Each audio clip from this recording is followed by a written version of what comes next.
Assalamualaikum warahmatullahi wabarakatuh. Halo teman-teman, video kali ini akan membahas tentang penjualan angsuran atas aktiva tetap.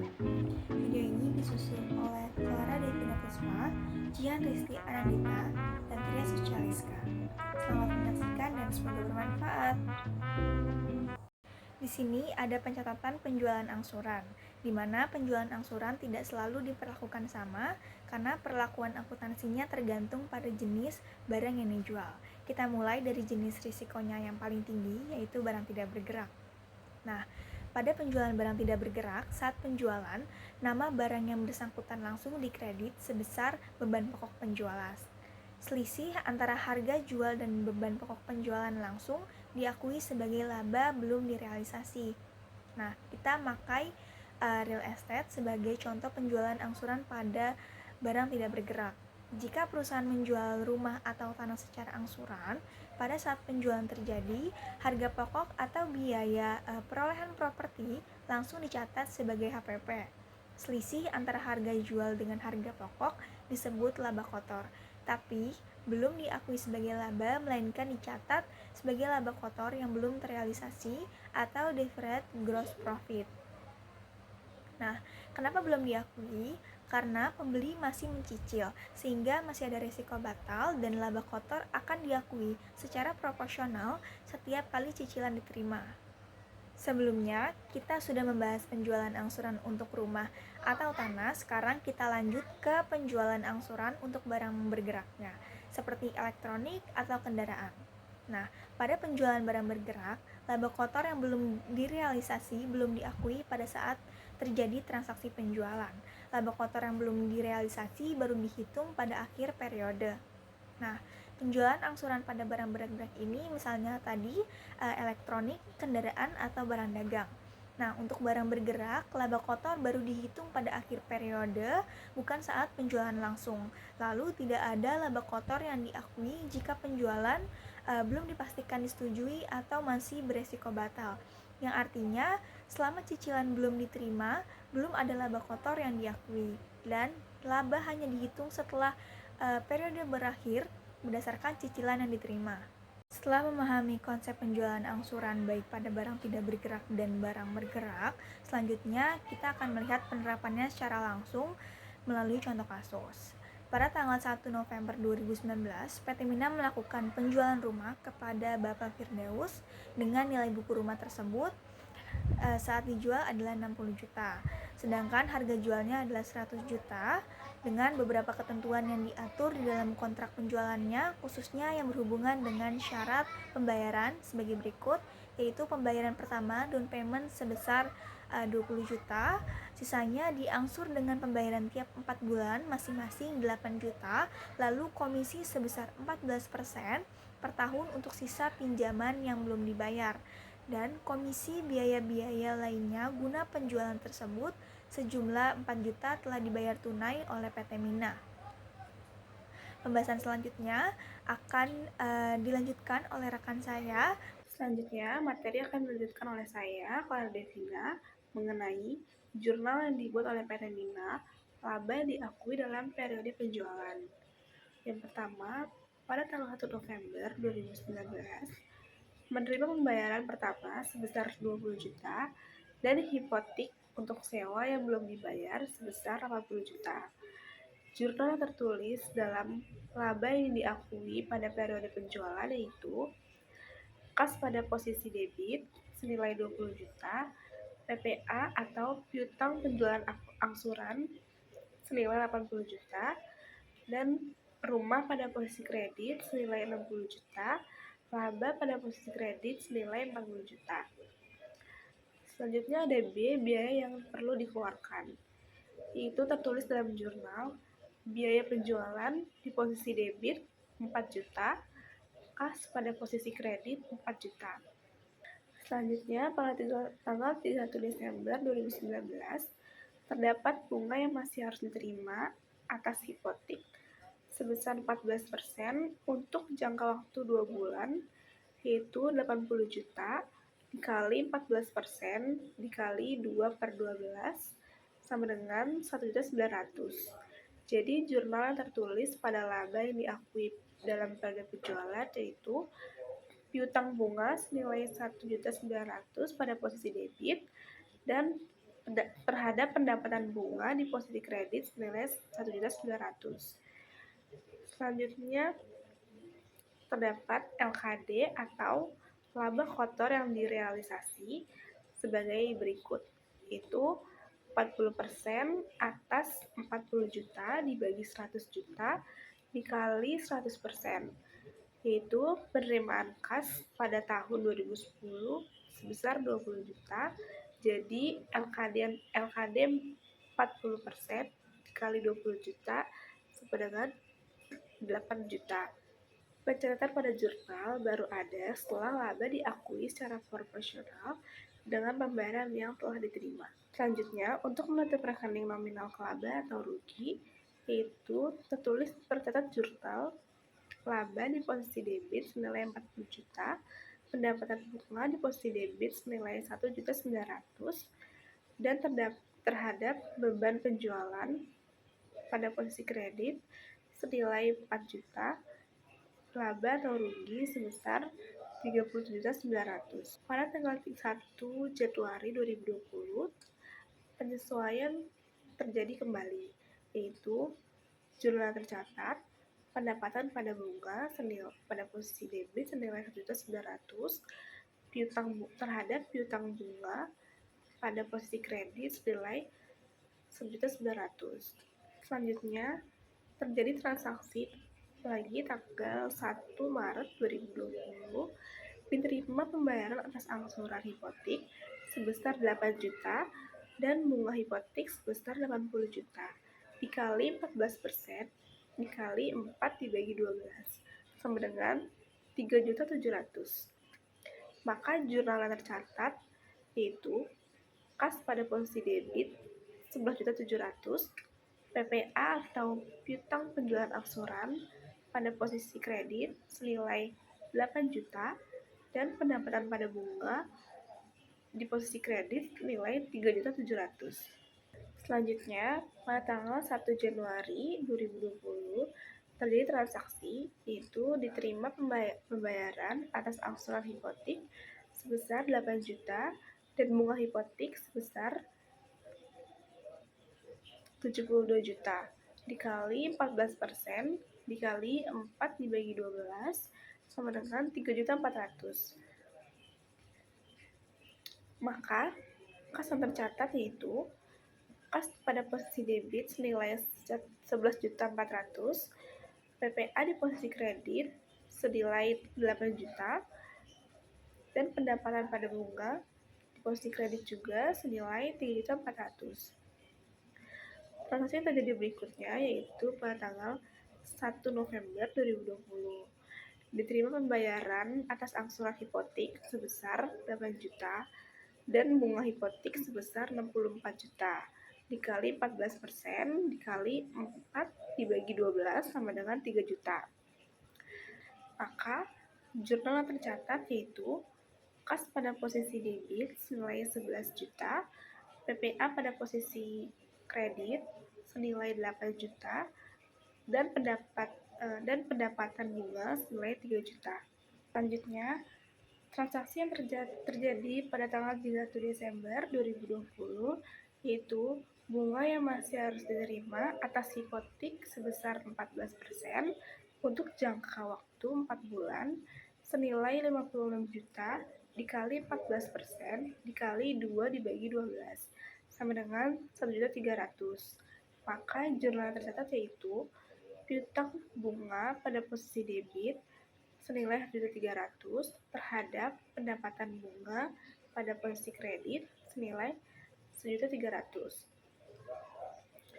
Selanjutnya LKD yang tercatat sebagai berikut, yaitu 40% penerimaan kas tahun 2020 senilai 24 juta. Jadi LKD 40% dikali 24 juta sama dengan 9.600.000. Pencatatan baru ada setelah laba diakui secara proporsional dengan pembayaran yang telah diterima. Selanjutnya, untuk menutup rekening nominal laba atau rugi, yaitu jurnal tercatat, piutang pada bunga di posisi debit senilai 9.500.000 dan terhadap pendapatan bunga di posisi kredit senilai 9.500.000. Selanjutnya, terjadi jurnal perubahan yang dibuat oleh PT Mina, laba diakui dalam periode penjualan. Tercatat pada tanggal 1 November 2019, menerima pembayaran pertama sebesar 20 juta dan hipotek untuk sewa yang belum dibayar sebesar 80 juta. Jadi, pencatatan jurnal laba yang diakui secara proporsional dengan pembayaran yang diterima yaitu kas pada posisi debit senilai 20 juta, PPA pada posisi debit senilai 80 juta, rumah pada posisi kredit senilai 60 juta, dan LKBD atau laba kotor yang belum direalisasi pada posisi kredit senilai 40 juta. Selanjutnya, terdapat biaya-biaya yang belum dikeluarkan. Pencatatannya yaitu biaya penjualan pada posisi debit senilai 4 juta dan terhadap kas pada posisi kredit senilai 4 juta. Transaksi yang terjadi selanjutnya yaitu pada tanggal 31 Desember 2019. Bunga yang masih harus diterima atas hipotek senilai 14% untuk jangka waktu 2 bulan senilai 80 juta dikali 14% dikali 2 dibagi 12 sama dengan 1,9 juta. Maka jurnal tercatat yaitu piutang bunga pada debit itu 1.900.000 terhadap pendapatan bunga pada posisi kredit senilai 1.900.000. LKD-nya yaitu sebesar 40% atas 40 juta dibagi 100 juta dikali 100% sama dengan penerimaan kas pada tahun 2020 yaitu 20 juta. Jadi LKD 40% dikali 20 juta yaitu totalnya 8 juta. Maka jurnal tercatat yaitu LKBD pada posisi debit senilai 8 juta dan LKD pada posisi kredit senilai 8 juta. Selanjutnya, untuk menutup rekening nominal atau laba rugi, yaitu tercatat LKD dalam posisi debit yaitu 8 juta dan pendapatan bunga pada posisi debit 1.900.000 terhadap biaya penjualannya itu 4 juta, senilai 4 juta dan laba rugi dalam posisi kredit juga senilai 5.900.000. Selanjutnya, transaksi yang tercatat pada tanggal 1 Januari 2020 itu terjadi penyesuaian kembali. Jadi jurnal yang tercatat yaitu pendapatan bunga pada posisi debit senilai 1.900.000 terhadap piutang bunga pada posisi kredit senilai 1.900.000. Transaksi yang terjadi selanjutnya yaitu pada tanggal 1 Maret 2020 yaitu diterima pembayaran atas angsuran hipotek sebesar 8 juta dan bunga-bunga hipotek sebesar 80 juta dikali 14% dikali 4 dibagi 12 sama dengan 3.700.000. Jadi, maka kas yang tercatat yaitu kas pada posisi debit senilai 11.700.000, PPA pada posisi kredit senilai 8 juta dan pendapatan pada bunga pada posisi kredit senilai 3.700.000. Selanjutnya, terjadi transaksi pada tanggal 1 Januari 2020 yaitu diterima pembayaran atas angsuran hipotek sebesar 8 juta dan bunga hipotek sebesar 72 juta dikali 14% dikali 4 dibagi 12 sama dengan 3.400.000. Maka jurnal yang tercatat yaitu kas pada posisi debit senilai 11.400.000 terhadap PPA pada posisi kredit yaitu senilai 8 juta dan pendapatan bunga senilai 3.400.000.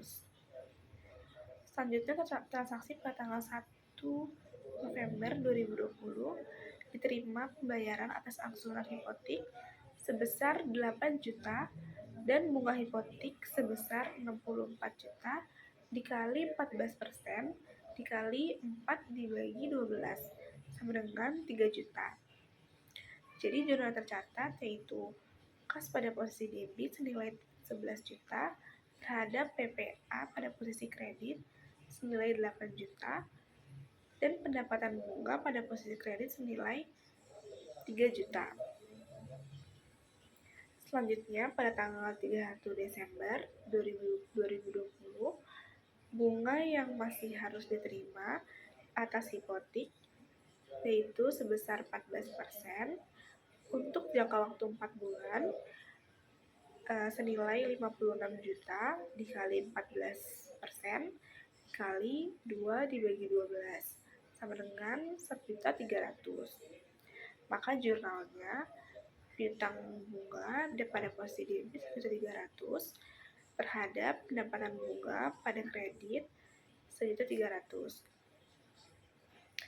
Selanjutnya LKD yang tercatat yaitu 40%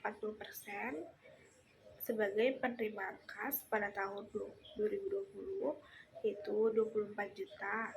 Jadi LKD-nya 40% dikali 24 juta sama dengan 9.600.000. Maka jurnalnya yaitu LKBD pada posisi debit 9.600.000 terhadap LKD pada posisi kredit yaitu 9.600.000. Selanjutnya, untuk menutup rekening nominal laba atau rugi, yaitu jurnalnya piutang bunga pada posisi debit 9.500.000 terhadap pendapatan bunga pada posisi kredit 9.500.000. Selanjutnya, jika pada tanggal 1 Maret 2020 piutang penjualan angsuran dibatalkan karena pembeli tidak dapat mengangsur lagi, maka rumah tersebut dikembalikan kepada PT Mina. Jika diketahui bahwa nilai pasar rumah saat dikembalikan adalah 50 juta, maka jurnal yang dibuat saat pembatalan dan pemilikan kembali rumah adalah sebagai berikut. Pada kolom laba yang diakui dalam periode penjualan, yaitu jurnalnya rumah pada posisi debit senilai 50 juta, dan selanjutnya rugi pemilikan kembali senilai 6 juta terhadap piutang penjualan angsuran senilai 56 juta. Selanjutnya pada kolom laba diakui secara proporsional dengan pembayaran yang diterima, yaitu pencatatannya rumah pada posisi debit senilai 50 juta dan LKBD senilai 22.400.000 terhadap piutang penjualan angsuran pada posisi kredit senilai 26 juta dan laba pemilikan kembali senilai 16.400.000. Jumlah piutang dikurangi dengan jumlah angsuran. Jumlah piutang itu 80 juta dikurang 80 juta dikali 3 sama dengan 56 juta. Dan LKBD 40% dikali 56 juta sama dengan 22.400.000. Selanjutnya ada laba dan rugi pemilikan kembali rumah pada tanggal 1 Maret 2020 dapat dibuktikan dengan perhitungan sebagai berikut. Yang pertama ada total pembayaran yang telah diterima yaitu senilai 44 juta untuk laba diakui dalam periode penjualan dan untuk laba yang diakui secara proporsional dengan bayaran yang diterima. Hasilnya juga 44 juta. Selanjutnya ada nilai buku rumah saat dijual yaitu 60 juta. Terus harga pasar rumah saat dimiliki kembali yaitu 50 juta. Jadi 60 juta dikurang 50 juta hasilnya 10 juta.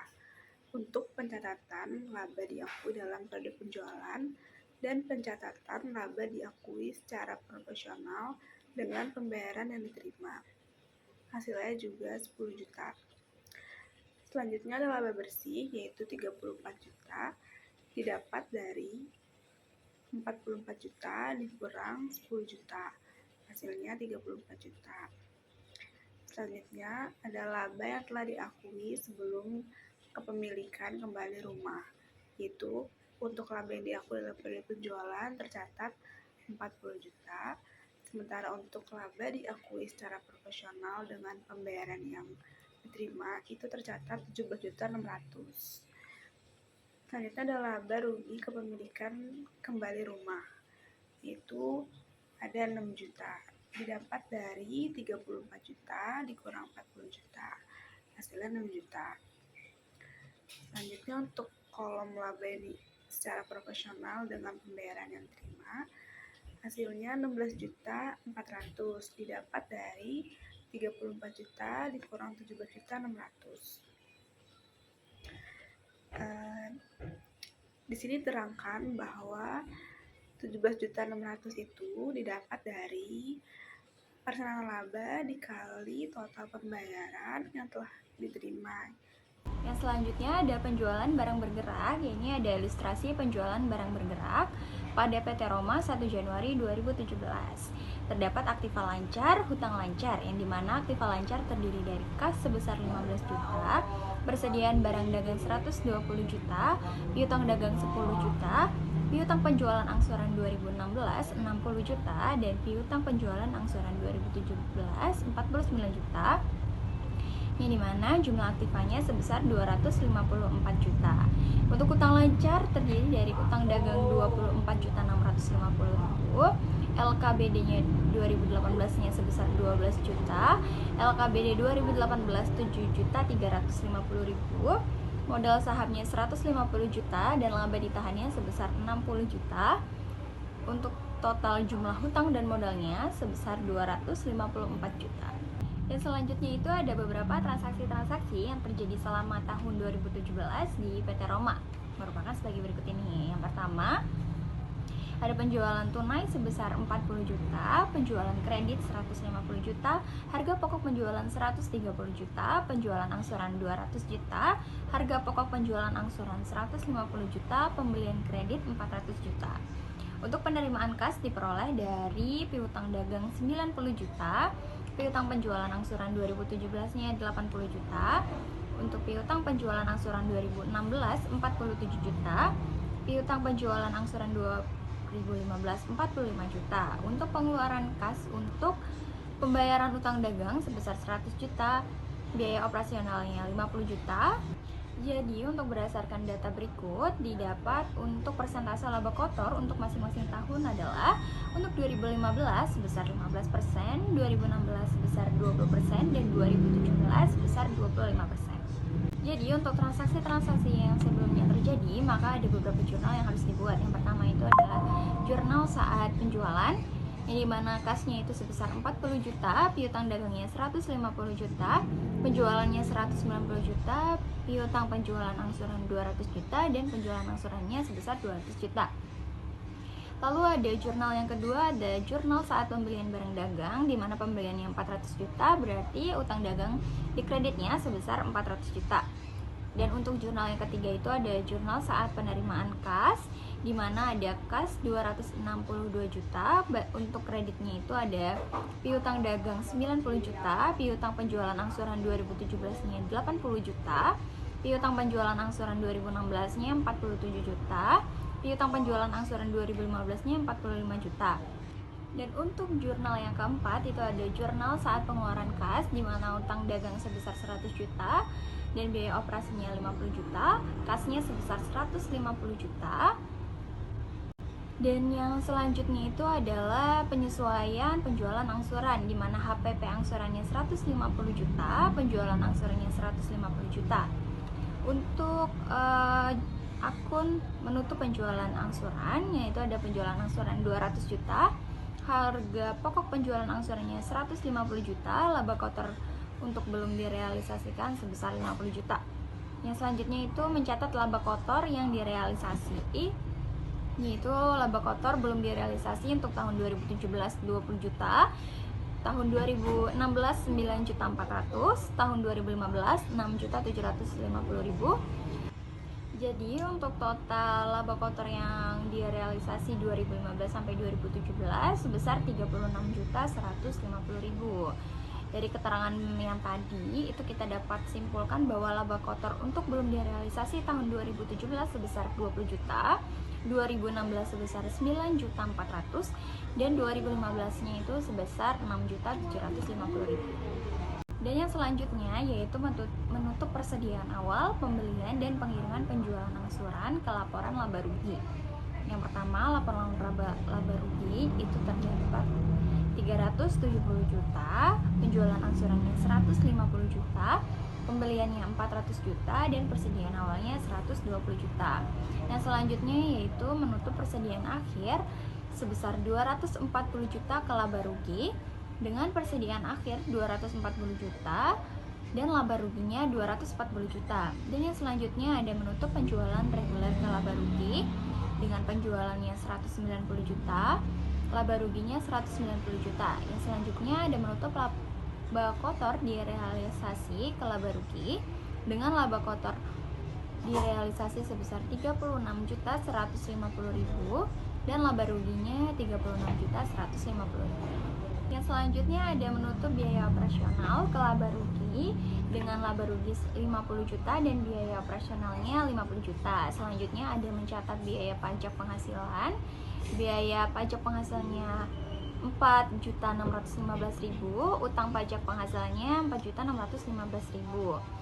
Selanjutnya ada menutup pajak penghasilan ke laba rugi dengan laba ruginya 4.615.000 dan biaya pajak penghasilannya 4.615.000. Dan yang terakhir yaitu menutup laba rugi ke laba ditahan dengan laba rugi 41.535.000 dan laba yang ditahannya juga 41.535.000.